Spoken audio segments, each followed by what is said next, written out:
Okay, so last class में हम लोग we were talking about matter wave. This is the concept given by de Broglie.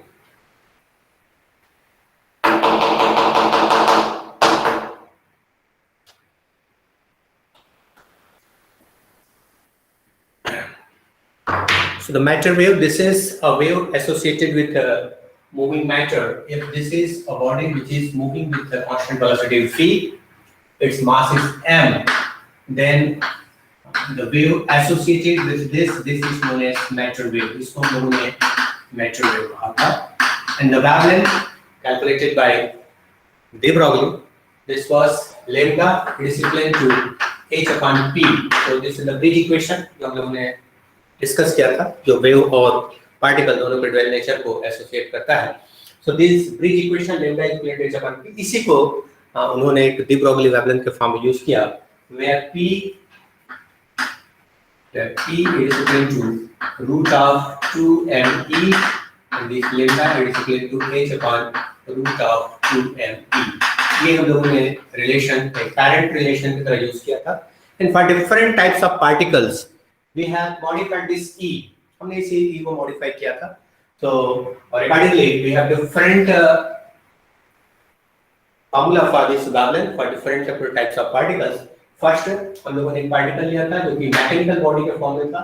So if we have a particle of mass m moving with velocity v, then this energy E is equal to half mg square. Kinetic energy के term में हम लोगों ने लिया और इस value में e की वैल्यू रखने से हमारे पास lambda is equal to h upon mp. This was that relation. So the wavelength, अगर कोई भी मैकेनिकल बॉडी है उससे एसोसिएटेड मैटर वेव अगर हम कैलकुलेट करना होगा then we have to use this. Second, if we have charged particle of charge q and this is moving in a potential difference v, then this kinetic energy is equal to charge multiplied by v, and accordingly this formula will be equal to h upon 2m q multiplied by v. So किसी charge particle के लिए हम लोग ये formula use करेंगे. And third, for gas molecules और any particle which is moving in a particular temperature region, so this is that gas molecules, this is moving in a particle region temperature region T, then this E is equal to the mass is m, that is 3/2 kT, where K is Boltzmann constant, and by substituting this value here we will have this lambda is equal to h upon root of 3m. ये तीन relation तीन फार्मूले हम लोगों ने drive किया for different type of particles at different result. Calculation में हम लोग एक चीज ऑब्जर्व करने की कोशिश कर रहे थे कि अगर बाय द वे हम बॉडी को अगर कोई मैक्रोस्कोपिक फॉर्म में रखते हैं, बड़े बॉडी के फॉर्म में रखते हैं, देन वेवलेंथ की जो वैल्यू होता है that was in the order of 10⁻34 35 to 10⁻38 कितने मीटर में आ रहा था, जो कि मेजरेबल रेंज पे नहीं था. जब हम उसको इलेक्ट्रॉनिक लेवल तक एटॉमिक लेवल तक कन्वर्ट कर रहे थे तो हमारे पास एंगस्ट्रॉम के फॉर्म में आ रहा था. तो इलेक्ट्रॉन के फॉर्म में लेकर के इलेक्ट्रॉन के केस में उससे एसोसिएटेड मैटर वेव को वैल्यू जो है वो मेजरेबल रेंज पे आ रहा था. इसका मतलब ये है कि ये जो ड्वेल नेचर वाला जो कांसेप्ट है, this concept is useful for the atomic sub atomic level particles. हम बड़े बॉडी के लिए अगर कहें भी तो वो पार्टिकल नेचर के रूप में शो करेगा क्योंकि उससे रिलेटेड वेवलेंथ मेजरेबल नहीं है. सेकंड, हम लोगों ने सेम चीज चार्ज पार्टिकल में देखने की कोशिश किया. ये वैल्यू कितना आया था लास्ट क्लास में मैंने डाटा दिया था और लैम्डा की वैल्यू कितना आ रहा था. चलिए बताते जाओ. तो डाटा तुम लोगों ने कैलकुलेट किया हो तो जल्दी बताओ. तो second calculation of the charge particle, एक मैंने चार्ज दिया था और उसको इलेक्ट्रॉन को, this is that electron, this is electron moving with potential difference 220 volts. इसी कॉपर वायर में हम 220 वोल्ट्स पर कम इलेक्ट्रॉन का मोमेंटम के बारे में जानकारी प्राप्त करना चाहें. सो लैम्डा की वैल्यू कितना आया था बताओ जल्दी. Charge is 1.6 into 10 is power. So here this mass that is 9.1 into 10 to power minus 31 kg. Charge is 1.6 into 10 to power minus 19 coulomb. And voltage this is 220 volts. Formula है lambda is equal to h upon root of 2m cube v. This is the formula. You have to give lambda.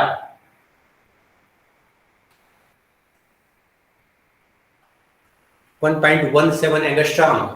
Shweta से 1.17 angstrom आया है। नहीं sir, 1 second गलती से चला गया।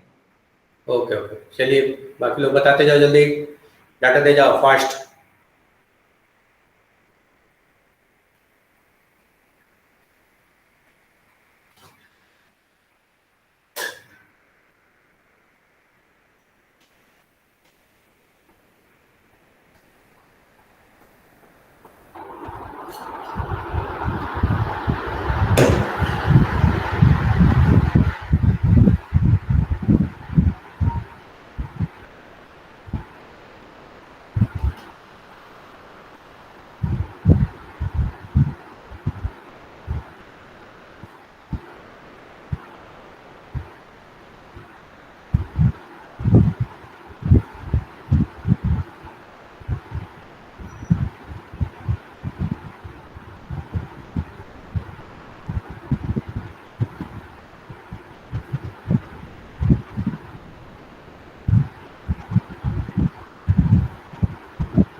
अनुराग साहुल से 1.2 एंगस्ट्रॉम आया है।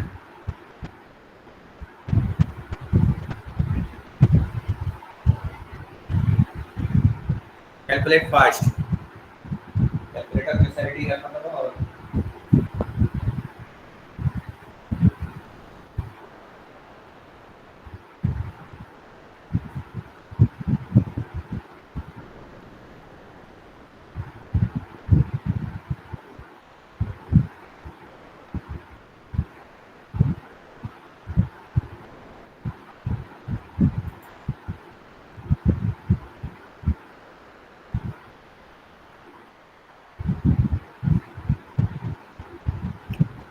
अदिति पटेरिया, तुम्हारा कितना है? सर कर रही हूँ कैलकुलेट। हाँ जल्दी जल्दी जल्दी।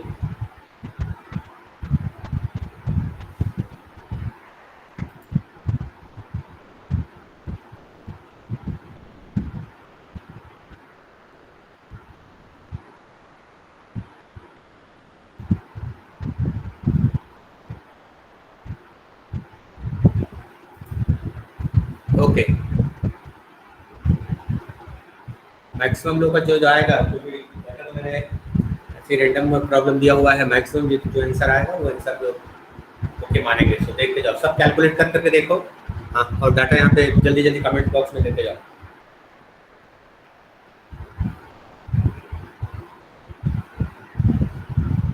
सर 0.8 है। 0.8 एंगस्ट्रॉम, जैसे ईश्वर का भी, ईश्वर चावड़ा का भी 0.82 एंगस्ट्रॉम आ रहा है।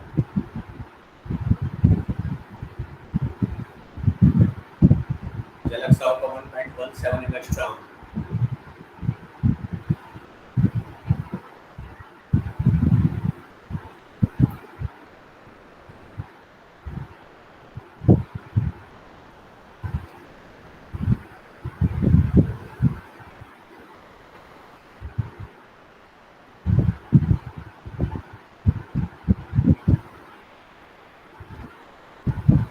साहु भी 0.82 एंगस्ट्रॉम, अमन का भी 82।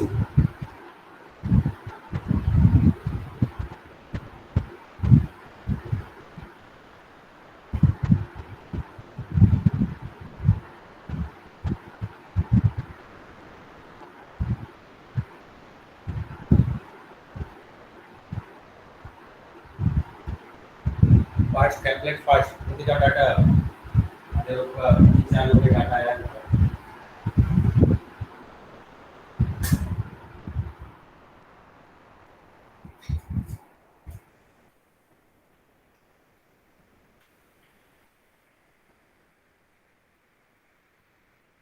गुण निधि त्रिवेदी का 831।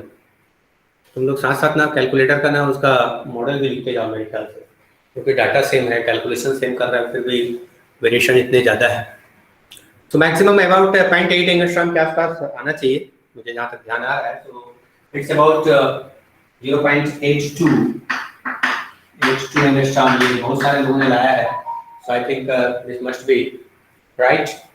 सो 0.82 एंगस्ट्रॉम, 0.8 एंगस्ट्रॉम। सो ये मिजरेबल रेंज पे आएगा क्योंकि इलेक्ट्रॉन को हम ले रहे हैं। पहले जब हमने इलेक्ट्रॉन को लिया था तो वो एंगस्ट्रॉम के रेंज पे आया था। यहाँ पर हम इलेक्ट्रॉन को ले रहे हैं अगर 220 वोल्ट पे अगर कुछ, but remember this electron is a free electron, single electron की बात कर रहे हैं, not the group of electrons. So एक सिंगल इलेक्ट्रॉन अगर 220 वोल्ट पर अगर कोई मोशन करता है तो उससे एसोसिएटेड मैटर वेव का वेवलेंथ 0.82 एंगस्ट्रॉम पे होगा, जो कि मेजरेबल रेंज पे है। हमने थर्ड फार्मूला पे लेकर के भी कुछ दो प्रॉब्लम डिस्कस करने की कोशिश किया था।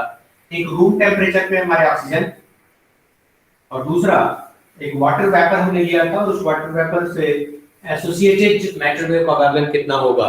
सो रूम टेम्परेचर पे ऑक्सीजन, इसको पहले कर लो। So at room temperature means T is equal to 300 kelvin, standard room temperature इसको लिया जाता है। And the oxygen molecules, mass of oxygen कैसे निकालोगे इसको, कितना होता है 32 grams per mole, 0.032 kg. 0.03 kg।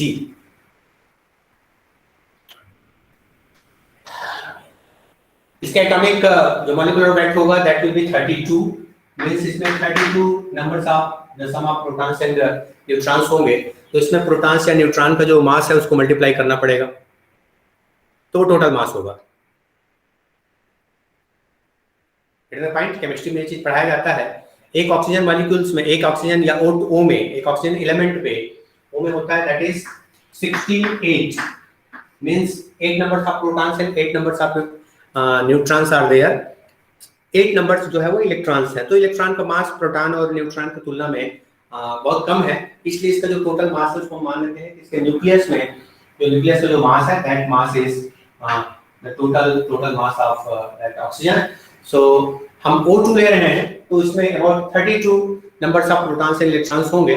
So this is multiplied by proton का मास कितना होता है, प्रोटॉन एंड न्यूट्रॉन का मास नियरली इक्वल होता है, थोड़ा बहुत वेरिएशन है।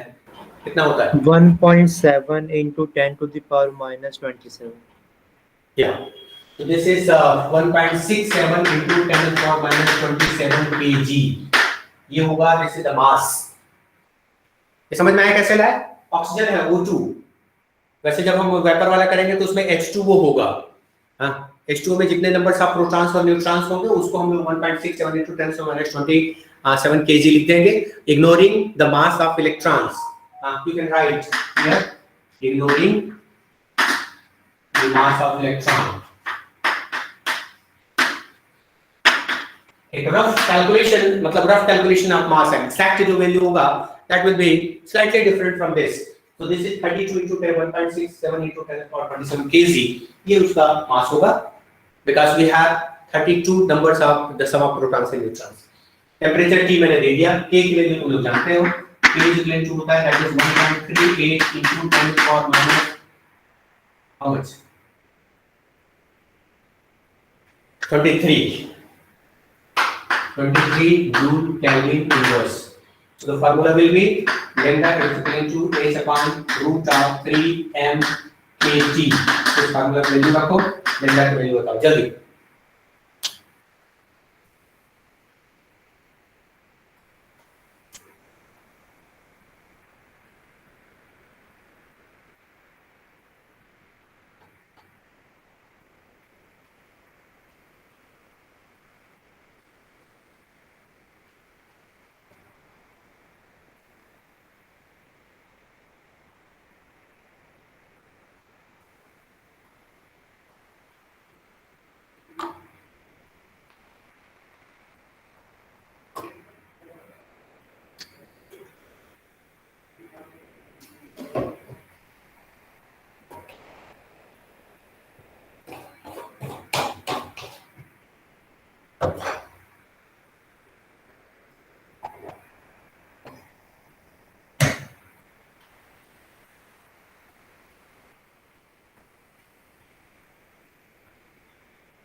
एक आंसर आया कुमल सा होगा 1.4 एंगस्ट्रॉम।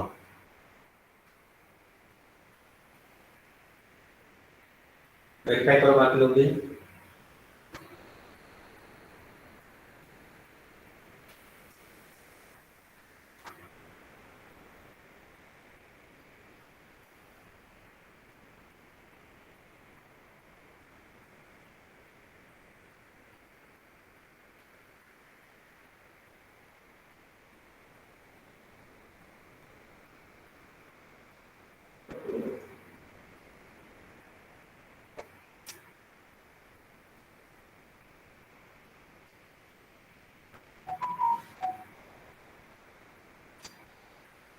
2.62.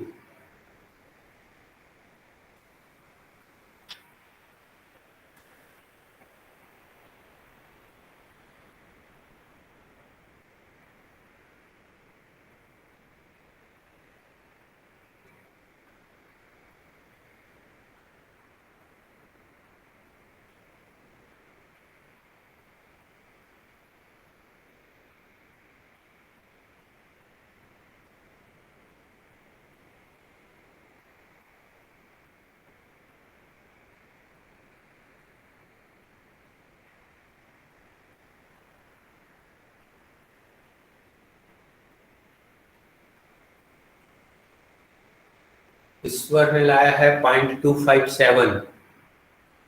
ओम साहू, तुम्हारा डाटा जो इतना ज्यादा वेरी हो रहा है, तीन आंसर, तीनों आंसर अलग अलग दिया है।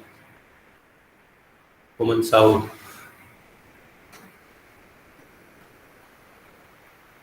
26, अनुराग का भी 26 आ रहा है। अमन परगनिया 2, या इट्स अबाउट 0.26।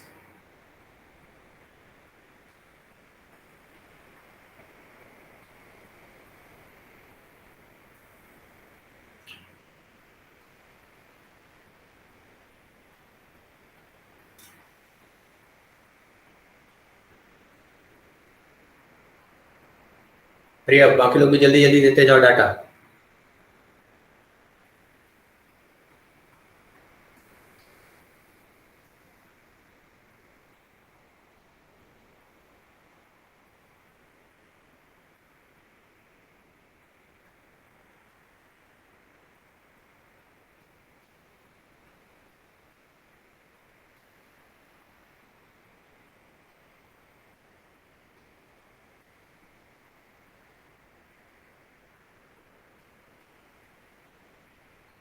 शिवांगी, तुम्हारा कितना है?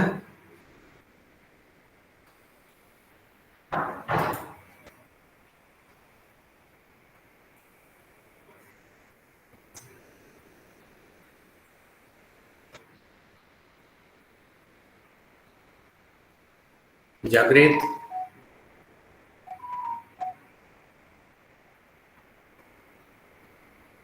अदिति का भी 2.57 या 0.257। Good.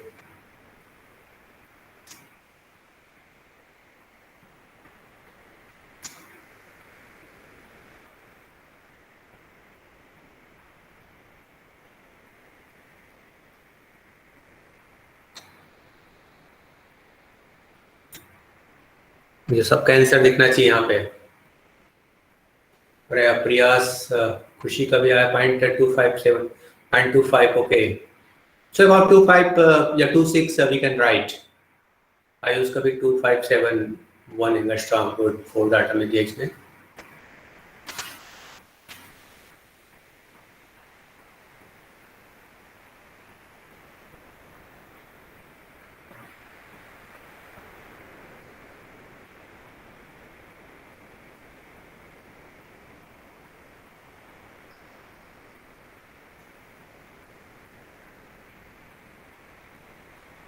Santanu 25, okay.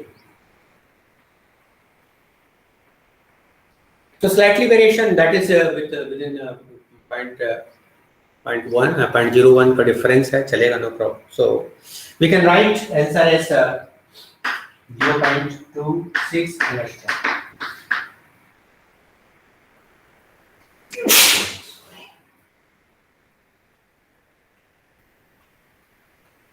So this is the value. यहाँ पर भी हमने उसको एटॉमिक लेवल, मॉलिक्यूलर लेवल का हमने लिया है मटेरियल। सो वैल्यू जो आ रहा है that is in measurable range, angstrom पे आ रहा है 0.26 angstrom. So it's okay, no problem.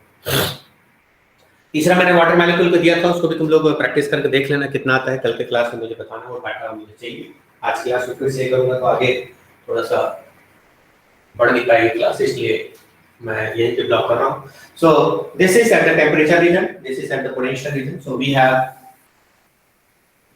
the wavelength of matter wave associated with moving matter, और ये जो dual nature का concept है वो एक हद तक इसमें ऐसा दिख रहा है कि अगर by the way atomic sub atomic level पर अगर हम जाएं तो dual nature का concept is okay। क्योंकि बड़े ऑब्जेक्ट में हमको सिर्फ पार्टिकल नेचर दिखता है। यहाँ पर इलेक्ट्रॉन को ऐसा पार्टिकल माना जाता है, लेकिन उसके साथ एसोसिएटेड वेव है, तो वो वेव नेचर भी शो कर रहा है, तो electron will have the dual nature. यहाँ पर हमने ऑक्सीजन मॉलिक्यूल्स को लेकर के देखा, ऑक्सीजन मॉलिक्यूल्स को O2, इसको हम लोग पार्टिकल मानते हैं, ऑक्सीजन को, गैस मॉलिक्यूल्स का पार्टिकल, लेकिन उससे एसोसिएटेड चूंकि मैटर वेव है, तो इसको भी हम लोग वेव नेचर कह सकते हैं। तो इसमें भी डुअल नेचर हो सकता है। So the dual nature, the concept of dual nature is true for atomic, sub atomic level particles. Newtonian physics में जहां पर हम मैक्रो बॉडी लेते हैं, वहां पर डुअल नेचर फिजिबल नहीं है, तो हमें सिर्फ वहां पर पार्टिकल नेचर दिखाई पड़ता है। Anyway, so this is that theoretical calculation, conceptual calculation. अब जब तक हम किसी कंसेप्चुअल कंसेप्ट है, उस कंसेप्ट को एक्सपेरिमेंटली प्रूफ ना करें, तो फिर वो कंसेप्ट जो है सिर्फ कंसेप्ट रह जाता है। फिजिक्स में अगर बाय द वे आपको थ्योरेटिकल वर्क कर रहा है, तो उसका एक्सपेरिमेंटल सपोर्ट चाहिए, तभी वो एग्जिस्टेंस में आता है। या अगर कोई आपको एक्सपेरिमेंट अगर कोई कर रहा है, तो उस एक्सपेरिमेंट का थ्योरेटिकल एक्सप्लेनेशन होना चाहिए। जैसे फोटो इलेक्ट्रिक इफेक्ट का एक्सपेरिमेंट किया गया, तुम लोगों ने बहुत सारा एक्सपेरिमेंट, बहुत बढ़िया है एक्सपेरिमेंटल आउटपुट उसका देखा था। लेनार्ड और उसके स्टूडेंट ने मिलकर के फोटो करंट जो है किस किस पैरामीटर पर डिपेंड करता है, इंटेंसिटी के हिसाब से कैसे बढ़ता है, फ्रीक्वेंसी पे कैसे डिपेंडेंट है, different threshold frequency, threshold wavelength, इस तरह की चीजें तुम लोगों ने डिस्कस किया। वहां पर स्टॉपिंग पोटेंशियल का कांसेप्ट आया। ये सब के सब जो है वो थ्योरेटिकल का एक्सपेरिमेंटल कांसेप्ट था, लेकिन इसको एग्जिस्टेंस तब तक नहीं मिला था जब तक कि उसका एक्सप्लेनेशन थ्योरेटिकली आइंस्टाइन ने नहीं किया। आइंस्टाइन ने उसको थ्योरी बताया कि क्यों ऐसा सारा चीज हो रहा है, उसको समझाया, एक्सप्लेन किया। तो यहाँ पर भी ये बात हो रही है, ये सब जो कांसेप्ट है वो थ्योरेटिकल कांसेप्ट है। मॉडिफाई किया फार्मूला को मॉडिफाई करके रख दिया, और लोगों ने डाटा दे करके बता दिया कि भाई यस, इस डाटा के लिए ये हमें डुअल नेचर दिख सकता है। लेकिन जब तक इसका एक्सपेरिमेंटल प्रूफ नहीं होगा, इसको माना नहीं जाएगा। अब एक्सपेरिमेंटल प्रूफ के लिए क्या, ये जो वेवलेंथ हम लोग कैलकुलेट कर रहे हैं, उस वेवलेंथ को एक्सपेरिमेंटली हमें मेजर करना होगा। अब वेवलेंथ हम एक्सपेरिमेंटली कैसे निकाल सकते हैं, कुछ आइडिया? वेवलेंथ कैसे निकालते हैं एक्सपेरिमेंट में?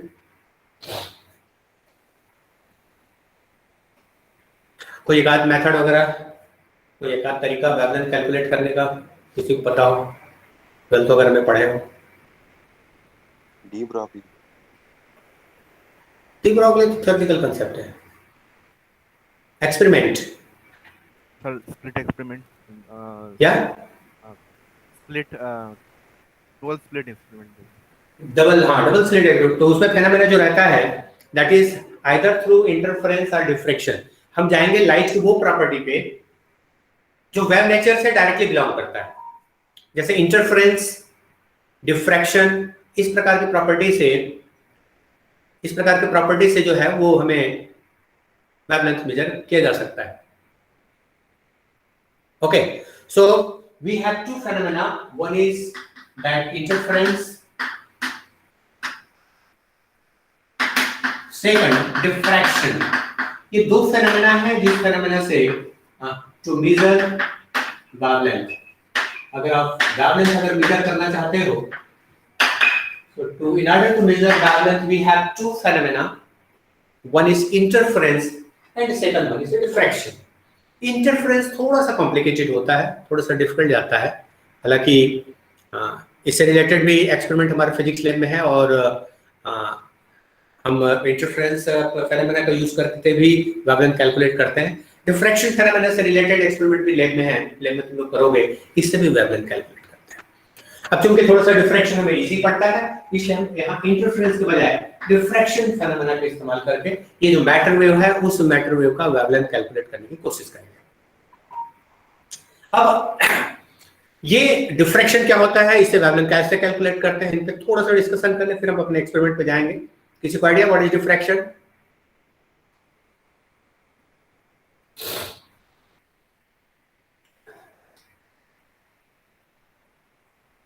What is diffraction? जो जैसे भी आइडिया हो, थोड़ा बहुत झलक तुमको पता है what is diffraction?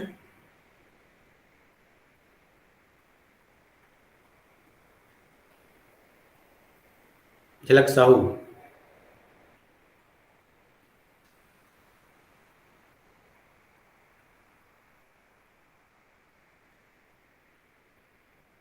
Jitendra Kumar? Sir जब हम किसी वेव या लाइट को स्लिट से पास करते हैं तो वो बेंड हो जाती है। अच्छा, उसको डिफ्रैक्शन कहते हैं। Jitendra Kumar Singh, yes sir. हाँ बताओ भाई, what is diffraction? Sir diffraction, yes, diffraction. Sir wave bend हो जाता है सर जब कॉर्नर्स पे सर जब वो होता है तो। अच्छा, हर्ष तिवारी, व्हाट इज डिफ्रैक्शन? तुम लोग पढ़े हो यार, लेकिन उस चीज को एक्टिवली जो जैसे टूटे फूटे शब्दों में तुम लोग बता सकते हो, अच्छी बात। हर्ष बोलो, what is diffraction? Sir, am I audible? या बोलो। Sir, diffraction is when light जब किसी बहुत छोटे ऑब्जेक्ट्स के आसपास जाती है तब वो बेंड हो जाती है। यस, शार्प एज या स्लीट है ना, इसके पास से जब गुजरती है तो उसका पाथ चेंज हो जाता है, बेंड हो जाता है, उसको डिफ्रैक्शन कहते हैं। Himanshi Sahu, yes sir. हाँ बोलो, what is diffraction? Sir spreading of waves means जो वेव्स है वो किसी भी तरह से बेंड होके और इधर उधर स्प्रेड होके ऑब्स्टेकल्स पे जाके वो स्प्रेड होती है और बेंड होती है। तुमने दो तीन चीजों को मिक्स करने की कोशिश किया है। Simply the bending of light is not diffraction. Bending of light जो है वो डिफरेंट फेनोमेना में हो सकता है। द बेंडिंग ऑफ लाइट ये रिफ्रैक्शन में भी होता है, रिफ्रैक्शन में भी होता है जब एक मीडियम से दूसरे मीडियम पे जाता है। बेंडिंग ऑफ लाइट जो है वो स्कैटरिंग में भी हो सकता है, जब वो किसी मॉलिक्यूल से टकराता है तो वो स्कैटर्ड हो जाता है, उसका पाथ चेंज हो जाता है। So bending of light is actually the change in path that may be because of different dispersion में भी होता है।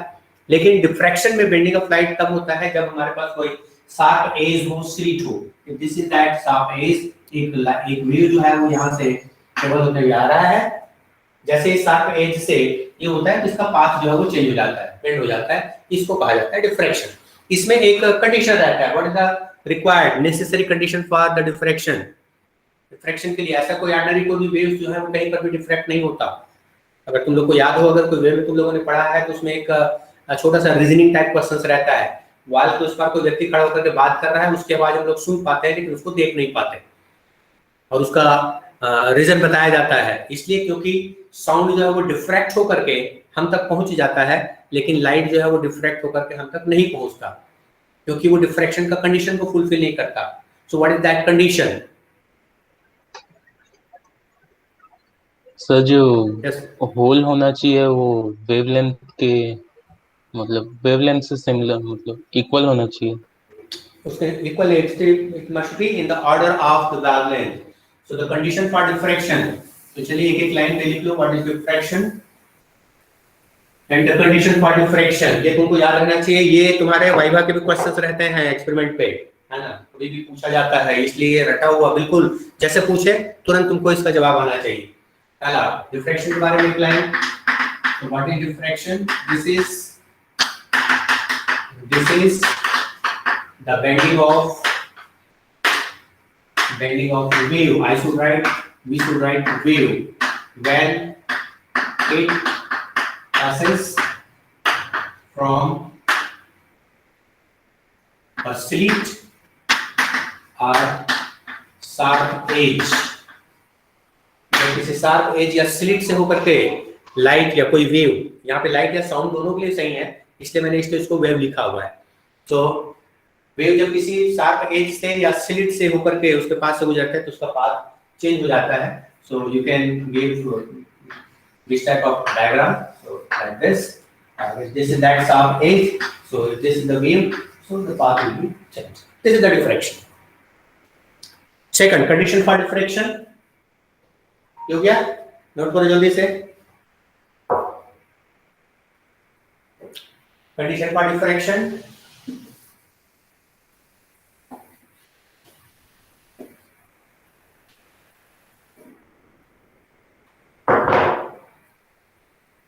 condition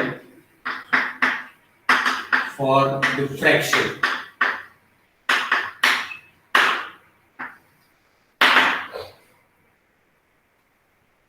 the necessary condition is the size of slit, ये जो slit की साइज कर रहे हैं, जो size of slit और the sharp edge or the sharp edge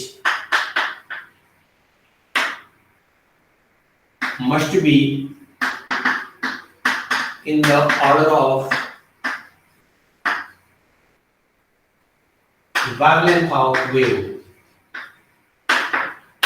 Wavelength of, तो वहां पर भी जो वाल वाला जो कंसेप्ट रहता है, उसमें वाल का जो साइज होता है, वाल के जो किनारे के जो साइज होते हैं, वो साउंड के वेवलेंथ के आर्डर मतलब 10 टाइम्स कम या ज्यादा चलता है ना।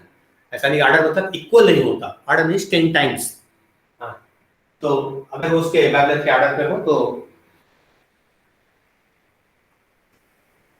हमें डिफ्रैक्शन मिल सकता है। अब चलिए इसको चेक करें। तुम लोगों ने डिफ्रैक्शन ग्रेटिंग भी शायद मेरे ख्याल से क्लास में पढ़ा था। डिफ्रैक्शन ग्रेटिंग का आइडिया है तुम लोग को? ग्रेटिंग पढ़े थे?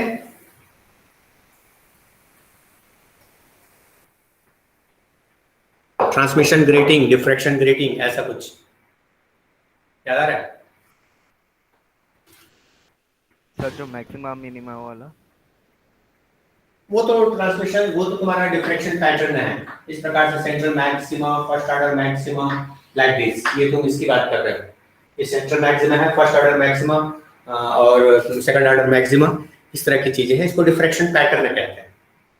डिफ्रैक्शन ग्रेटिंग, जिससे होकर के लाइट को डिफ्रैक्ट कराया जाता है।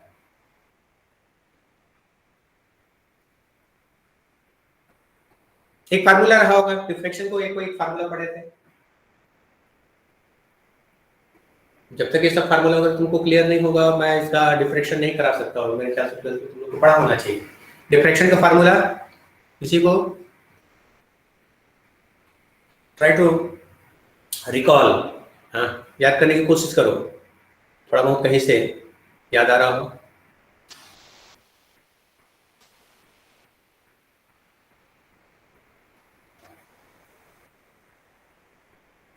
Very good. So this is 2d sin theta या d sin theta, 2d sin theta is equal to n lambda, या d sin theta into n lambda, where this 2d is d, this is the size of slit, ये size of slit होता है। और किसी को कोई इसमें correction करना चाहे?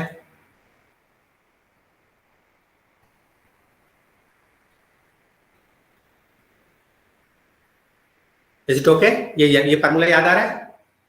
2d sin theta is equal to n lambda। कितने लोगों को याद है ये फार्मूला? कितने लोगों ने ये फार्मूला, ये फैमिलियर फार्मूला लग रहा है कि नया लग रहा है एकदम?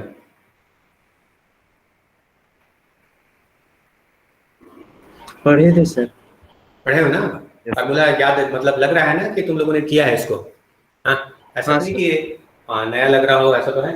तो this is 2d sin theta n lambda, this formula is used, जहां पर d जो रहता है वो स्लिट का साइज होता है। इसके बाद एक डिफ्रैक्शन ग्रेटिंग का भी मेरे ख्याल से तुम लोगों ने 12th क्लास में पढ़ा होगा। एंड हियर इज ये पैटर्न में अगर कोई इस पैटर्न को इसमें देखना चाहे तो देख सकते हैं।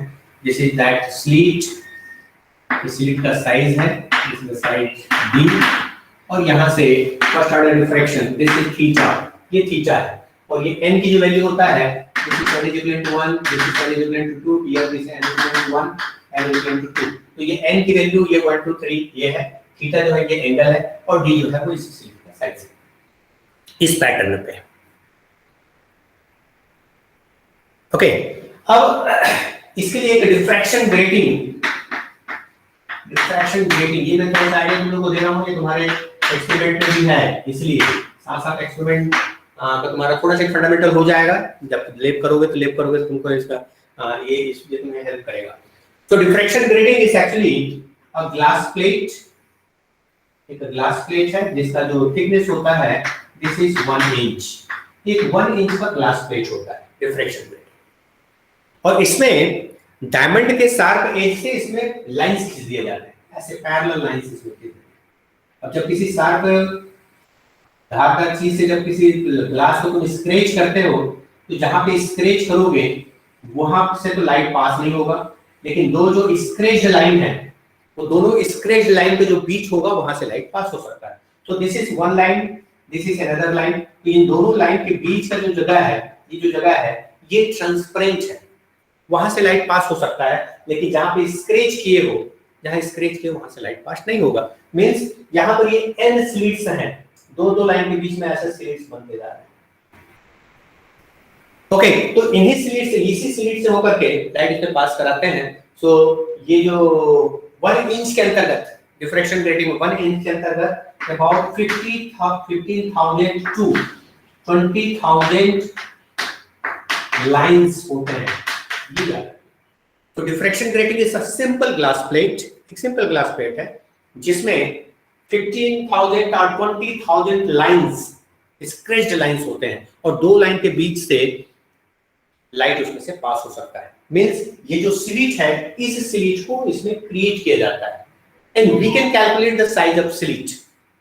अगर स्लिट का साइज कैलकुलेट करना होगा तो क्या करना होगा, 1 इंच में अगर हम 15,000 से अगर डिवाइड कर देंगे तो that will be equal to the size of slit. तो the size of slit will be equal to size of slit, that is equal to 1 inch upon 15,000। 1 inch कितने सेंटीमीटर का होता है? मेरे क्लास में थोड़ा डाटा याद है। 2.54 2.5 centimetre 2.54, very good. So this is 2.54 centimeter upon 15,000. ये कितना होगा इसकी वैल्यू? Calculate it.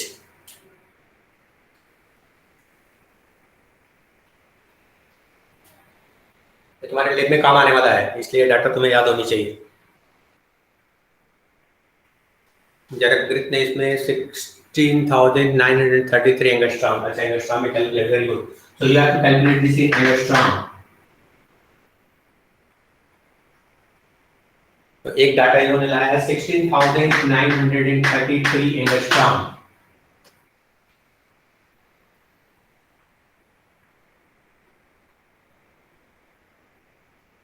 (1.63 × 10⁻⁴ सेंटीमीटर ईश्वर का डाटा आया हुआ है। एंगस्ट्रॉम में बताइए, एंगस्ट्रॉम में 4 से 5, ये जैसे इसमें एंगस्ट्रॉम डाटा दिया हुआ है, उसी तरह से एंगस्ट्रॉम में लाइए। जागृत ने इसको कैलकुलेट करके 16933 एंगस्ट्रॉम लाया।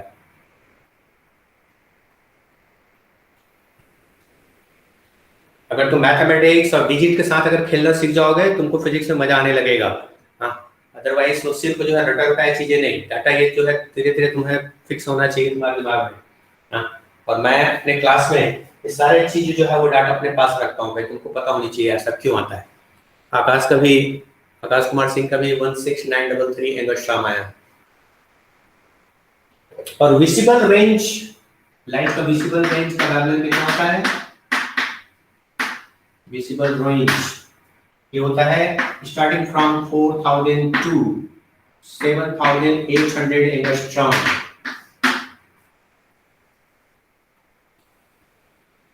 This is in the order of this. मैं इसको इसलिए कैलकुलेट कराता हूं कि तुमको ऑर्डर का जो वैल्यू, ऑर्डर के जो मान ये है वो क्लियर होनी चाहिए। What is the order? ये 10 टाइम्स, इससे कम या ज्यादा हो सकता है। इसका 10 टाइम मतलब हम 78,000 तक ले सकते हैं। यहाँ पर हमारे पास 16,000 आया हुआ है, means this is in the order of this. इसलिए कहा जाता है कि जो डिफ्रैक्शन ग्रेटिंग है, this diffraction grating is a good tool to measure the wavelength of visible range light. क्यों? क्योंकि इससे हम इजीली डिफ्रैक्ट करा सकते हैं, और डिफ्रैक्शन के लिए जो कंडीशन होना चाहिए वो कंडीशन इस डिफ्रैक्शन ग्रेटिंग के द्वारा फुलफिल होता है। तो just write one sentence. So the diffraction grating we should write like this. ये यहां तक हो गया क्या? इसको बिठा दो क्या यहाँ पे? मैं इसको बिठा देता हूं। Yes sir. And this is also the size of slit is actually known as grating element. एक नाम और है यहाँ पर हमारे लिए लिखेगा ग्रेटिंग एलिमेंट। इसको ग्रेटिंग एलिमेंट कहते हैं और इसको E से डिनोट किया जाता है। So E is equivalent to 2.54 by 15,000, या अगर तुमको 20,000 वाला देगा जहाँ पे 20,000 लेकर के चलोगे। So this is grating element, और grating element वैल्यू आता है 16933 angstrom, and this is in the order of, here you should write this is in the order of wavelength of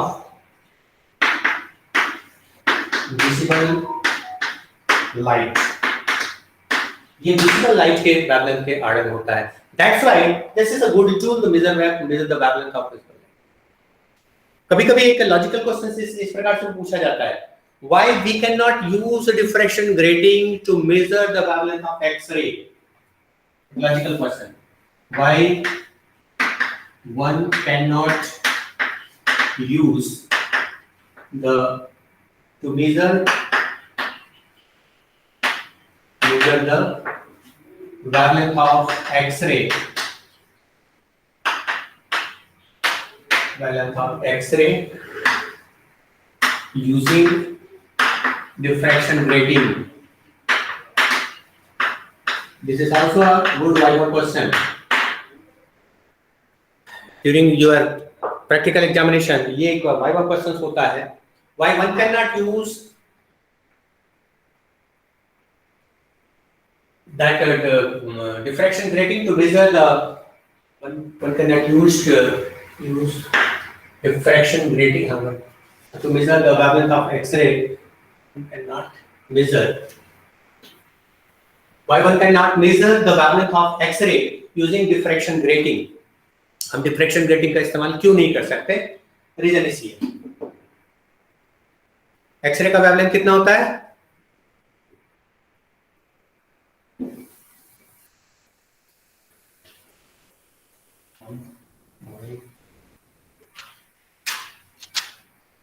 (0.1 to 10 angstrom). So this is wavelength of X-ray is 0.1 to 10 angstrom, इस range पे होता है। अब ये इस range पे है, जबकि इसका रिफ्रैक्शन ग्रेटिंग का जो एलिमेंट होता है, ग्रेटिंग एलिमेंट है, वो 16,933 एंगस्ट्रॉम का है। तो ये इसके लिए कहां से यूज? तो एक्सरे, इवन दैट इलेक्ट्रॉन के केस में जिसपे हम डिस्कशन करने वाले हैं, हाँ, उसके लिए भी हम इसका इस्तेमाल नहीं कर सकते, क्योंकि हम लोगों ने जो भी atomic sub atomic level particle का जो हम लोग वेवलेंथ कैलकुलेट करने की कोशिश किए थ्योरेटिकली, वो 1 एंगस्ट्रॉम के आसपास आ रहा है, उसके आसपास ही है, 1 एंगस्ट्रॉम के आसपास, इससे ज्यादा नहीं है। मींस हम इस डिफ्रैक्शन ग्रेटिंग का इस्तेमाल उसका वेवलेंथ कैलकुलेट करने के लिए नहीं कर सकते। तो diffraction grating is only applicable to measure the wavelength of visible range light. Remember this. The reason is simple, because the size of this slit that grating element, that is in the order of wavelength of visible light, that is 4,000 angstrom to 78,000 angstrom. Clear है? 3-4 viva questions और ये तुम्हारे experiment का ये चीज तुमको पता होना ही चाहिए। अगर कोई भी डिफ्रैक्शन का एक्सपेरिमेंट अगर तुमको कर रहे हो, ये डिफ्रैक्शन एक्सपेरिमेंट में ये पूछा ही जाएगा। So the question is, जिस इलेक्ट्रॉन के बारे में, atomic sub atomic level particle के बारे में अगर हम बात कर रहे हैं, उसका वेवलेंथ कैसे कैलकुलेट किया जाए। हम डिफ्रैक्शन का यूज करना चाहते हैं, लेकिन डिफ्रैक्शन का यूज करने के हमारे पास जो डिफ्रैक्शन ग्रेटिंग है वो हमारे किसी काम का नहीं है, क्योंकि इलेक्ट्रॉन का या जो भी atomic sub atomic level particle से ले रहे हैं, उसका वेवलेंथ, उससे एसोसिएटेड मैटर वेव का वेवलेंथ 1 एंगस्ट्रॉम के आसपास आ रहा है, जो कि इसके आर्डर में नहीं है। ये सब डिफ्रैक्शन ग्रेटिंग यूज नहीं कर पाएंगे। So in the next class we will discuss about the diffraction of that electron, a diffraction of X-rays, to measure that wavelength of matter wave associated with that electrons experimentally. Okay, so I think it's more than enough. चलिए, कोई question जल्दी से। Sir attendance दे दे। क्या attendance दे दे क्या? हाँ, sure attendance देते जाओ। Sir आपने वो नोट्स नहीं भेजा?